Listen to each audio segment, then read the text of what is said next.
एक अच्छे इंटीरियर के लिए तीन चीज़ें इंपॉर्टेंट है: डिजाइनिंग, प्लानिंग और एग्जीक्यूशन। इन तीनों में से अगर एक भी चीज ट्रैक से हट जाती है तो आपके घर का इंटीरियर कभी अच्छा हो ही नहीं सकता। जब घर के इंटीरियर की बात आती है तो लोग डिजाइनिंग में इतना खो जाते हैं कि वो प्लानिंग और एग्जीक्यूशन का सोचते नहीं है।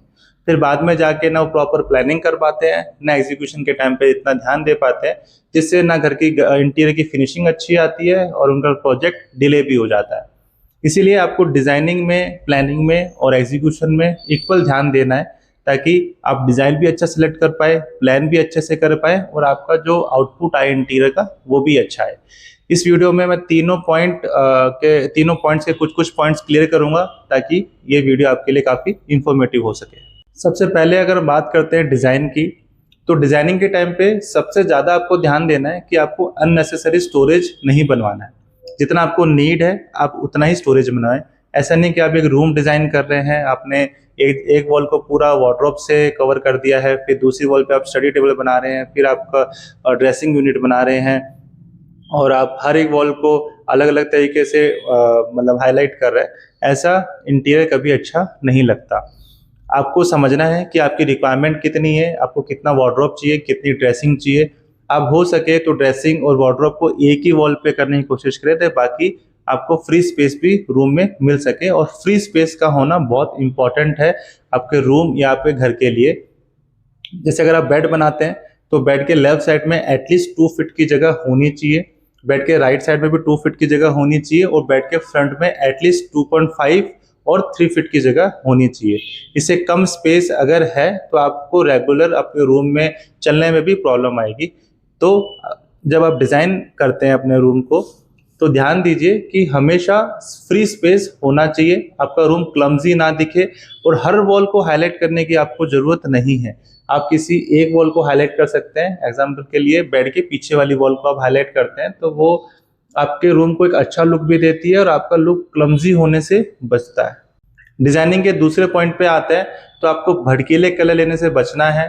ज़्यादा डार्क कलर आपके घर को डल लुक देते हैं। जितना हो सके आप लाइट कलर चूज कीजिए, जैसे बेज, लाइट ग्रे। ये कलर लाइट को ज़्यादा रिफ्लेक्ट करते हैं और आपके घर को एक ज़्यादा प्रीमियम लुक देते हैं। डिजाइनिंग के अगर थर्ड पॉइंट पे आते हैं, अगर आपने इंटीरियर अच्छा करवा लिया और उसमें लाइटिंग प्रॉपर नहीं की तो आपका इंटीरियर प्रीमियम नहीं लगेगा। इसीलिए जहाँ जहाँ आपको लगता है, जहाँ नेसेसरी है, जैसे क्रॉकरी, टीवी यूनिट, पूजा मंदिर, स्टडी यूनिट, किचन के नीचे आप प्रोफाइल लाइट लगा सकते हैं। आप पैनल लाइट या स्पॉट लाइट का ऑप्शन दे सकते हैं। पूजा मंदिर में आप प्रोफाइल लाइट का यूज़ कर सकते हैं। टीवी यूनिट के अंदर आप प्रोफाइल लाइट का यूज़ कर सकते हैं, सही टेबल के अंदर। और फॉल सीलिंग के अंदर आप लिविंग एरिया के अंदर प्रोफाइल लाइट का यूज़ कर सकते हैं।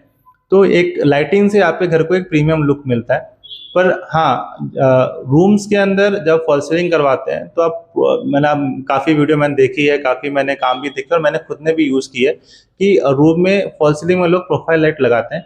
यूजिबिलिटी के हिसाब से देखा जाए तो वो प्रोफाइल लाइट आंखों के बहुत ज़्यादा चुभती है वो आंखों में। इसीलिए आपको रूम के अंदर प्रोफाइल लाइट फॉल सीलिंग में लगाने से बचना चाहिए। आपको कोई फोटो या वीडियो देख के ऐसा नहीं कि आप अपने भी घर में प्रोफाइल लाइट सीलिंग में लगाएं। रूम में प्रोफाइल लाइट इतना काम नहीं आती है। आप रॉब लाइट लगा सकते हैं फॉल सीलिंग के अंदर, रूम्स के अंदर, पर प्रोफाइल लाइट लगाने से बचें डेली यूज के लिए। और रूम में आप उस प्रोफाइल लाइट को जलाओगे भी नहीं, वो भले ही दिखने में अच्छी हो, लेकिन हाँ, आप रॉब लाइट में जा सकते हो, पैनल लाइट लगा सकते हो, लेकिन प्रोफाइल लाइट आप रूम्स में लगाने से बचें। आप प्रोफाइल लाइट का यूज लिविंग एरिया में कर सकते हैं, डाइनिंग एरिया में कर सकते हैं और किचन में भी अगर चाहो तो कर सकते हो। अगर डिजाइनिंग के चौथे पॉइंट पे आते हैं तो आता है पेंट।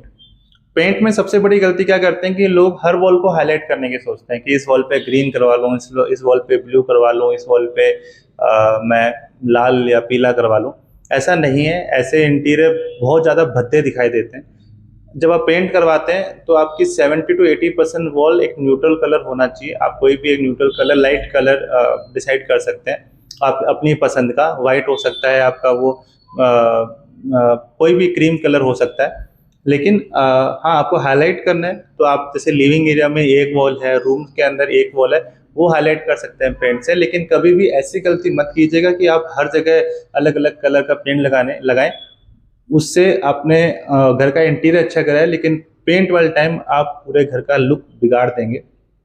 तो हमेशा ध्यान वही रखना है कि सीलिंग के अंदर आप नॉर्मल पेंट करवा सकते हैं, वॉल्स पे हो सके तो वॉशेबल पेंट ही करवाएं, थोड़ा सा पैसा ज़्यादा लगा के, क्योंकि वो लंबे टाइम तक चलेगा। उसमें काफ़ी ऑप्शन आते हैं, tractor emulsion, premium emulsion, royal emulsion. और रॉयल इमल्शन में आपको थोड़ी शाइन मिल जाती है, मतलब प्रीमियम ट्रैक्टर में आपको बेसिक पेंट हो गया जो आपको बिल्डर देता है, सेकंड में प्रीमियम आता है जिसमें आपको वॉशेबल मिलता है लेकिन एक ग्लॉसीनेस नहीं मिलता है, और एक रॉयल में आपको ग्लॉसीनेस मिलता है। तो पेंट आप कोई सा भी करवाएं अपनी पसंद का, लेकिन 70 to 80% एक न्यूट्रल कलर रखें। बाकी आप जो कलर चाहें अपने इंटीरियर से आप कलर मैच कर सकते हैं। उसकी जगह आप वॉलपेपर लगा सकते हैं अच्छा, और उसकी जगह आप टेक्सचर पेंट भी करवा सकते हैं, लेकिन सिर्फ 20% एरिया में, बाकी एरिया में आपको न्यूट्रल कलर ही रखना है। फिर अगर हम बात करते हैं प्लानिंग की, तो सबसे पहले आता है मटेरियल का सिलेक्शन। आप कोई सा भी मटेरियल यूज़ कर रहे हैं, कौन सी प्लाई, कौन सा SDHMR, कौन सी लैमिनेट, कौन सी लाइट, आप पहले ही पूरी लिस्ट बना लीजिए। ऐसा ना हो कि आप एग्जीक्यूशन स्टार्ट कर चुके हो फिर आपको घूमना पड़ रहा है हर चीज़ के लिए, क्योंकि एग्जीक्यूशन के टाइम पे काफ़ी कंफ्यूजन हो जाती है। तो आपको पहले से प्लानिंग कर लेनी है कि आप कौन सी चीज़ें यूज़ करने वाले हैं। कोई भी चीज़ पेंडिंग नहीं छोड़नी है। हैंडल भी, मोस्टली लोग सोचते हैं कि हैंडल हम बाद में लगा लेंगे, ऐसा नहीं है। कोई सी लाइट, कौन सा हैंडल, कौन से प्लाई, हर चीज़ हार्डवेयर तक, हार्डवेयर भी आप पहले ही डिसाइड कर लीजिए, ताकि एग्जीक्यूशन के टाइम पे हड़ाबड़ी ना हो, आपकी कंफ्यूजन ना हो। फिर हड़ाबड़ी में आप और कुछ लगाते हैं और फिर आप सोचते कुछ और है, आउटपुट कुछ और आ जाता है। तो सब प्लानिंग में सबसे पहले है कि मटेरियल का आपको लिस्ट बना के पहले ही सब कुछ लिख लेना है। प्लानिंग में दूसरा जो मोस्ट इम्पॉर्टेंट पॉइंट है वो है लाइटिंग का, कि लाइट आपको कहाँ कहाँ देनी है। ऐसा नहीं कि आप टीवी यूनिट बना चुके हैं, पूजा मंदिर बना चुके हैं, किचन बन चुका है, फिर आप सोच रहे हो कि हाँ हम लाइट दे देते तो अच्छा है, लेकिन उस टाइम पे आपके पास में ऑप्शन नहीं रहता है लाइटिंग का, जब आपका एक बार इंटीरियर रेडी हो जाता है। क्योंकि लाइटिंग का पॉइंट देने के लिए हमें वॉल को चिप करना पड़ता है। हाँ, कहीं कहीं पे गुंजाइश होती है कि हम पॉइंट दे सकें, लेकिन कहीं कहीं पे जब पूरा इंटीरियर रेडी हो जाता है तो वहाँ पे लाइट का पॉइंट देना बहुत मुश्किल हो जाता है, फिर तोड़ाफोड़ी होती है और फिर आपके इंटीरियर की फिनिशिंग खराब आती है। इसीलिए आपको पहले ही प्लान कर लेना चाहिए कि आपको लाइट का पॉइंट कहाँ कहाँ देना है। प्लानिंग में तीसरा नंबर आता है पेमेंट का। पेमेंट के बाद आप किसी वेंडर, किसी इंटीरियर डिजाइनर या किसी कारपेंटर से अगर आप काम करवा रहे हैं तो पेमेंट की बात पहले ही क्लियर रखिए, कितने परसेंटेज काम पे कितना पेमेंट आप करेंगे। ऐसा ना हो कि आप एग्जीक्यूशन स्टार्ट करवा चुके हो, वो आपके और उस वेंडर के बीच में लड़ाई हो रहा हो, वो ज़्यादा मांग रहा हो, आप कम देना चाहते हो। तो ये चीज़ आप पहले से ही क्लियर करवा लीजिए कि कितना पेमेंट कितने परसेंटेज काम पे होना चाहिए, ताकि अननेसेसरी वेंडर भी पेमेंट ना मांगे और अननेसेसरी आप भी पेमेंट डिले ना करो। क्योंकि बाद में क्या होता है कि वेंडर फिर नाराज होता है आपसे, जब वेंडर नाराज होगा तो आपका काम अच्छा नहीं होगा। इसीलिए पेमेंट ऑप्शंस पहले से डिसाइड करके चलिए अपने वेंडर या अपने इंटीरियर डिजाइनर या अपने कारपेंटर के साथ। फिर तीसरे नंबर पे आता है आपका एग्जीक्यूशन, और एग्जीक्यूशन में सबसे पहला पॉइंट आता है कि मटेरियल का राइट यूज। कि आपने मटेरियल तो अच्छा ले लिया लेकिन उसका अगर अच्छे से यूज नहीं किया तो आपका मटेरियल भी वेस्ट होगा और आपका काम भी अच्छा नहीं होगा। इसीलिए आप कौन से मटेरियल को कैसे यूज़ करने वाले हैं और कौन सा मटेरियल आप किस टाइम पे यूज़ करने वाले हैं, ये भी बहुत इंपॉर्टेंट है। जैसे आप एक लैमिनेट को प्रेस करते हैं प्लाई के ऊपर, कोई भी एडहेसिव यूज़ करते हैं, फेविकोल यूज़ करते हैं, तो उसको एटलीस्ट आपको 14 to 15 आवर्स तक मशीन में या हैंड प्रेस करते हैं तो ऑलमोस्ट 20 आवर्स के लिए उसको रख देना चाहिए प्रेसिंग में, ताकि फेविकोल अच्छे से सूख सके और फ्यूचर में जाके बबल आने के चांसेस आपके उस लैमिनेट में ना रहे।